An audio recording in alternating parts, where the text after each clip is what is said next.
یا الله په ذات قسم درته خورم شیخ ادریس صاحب سره نږدې خلق رب دې د شهادت قبول کړي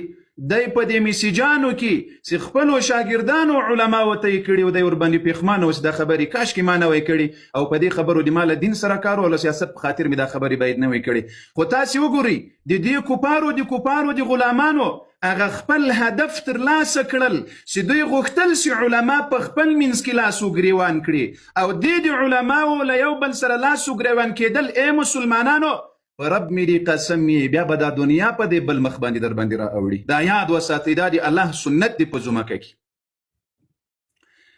هغه مرتد دښمن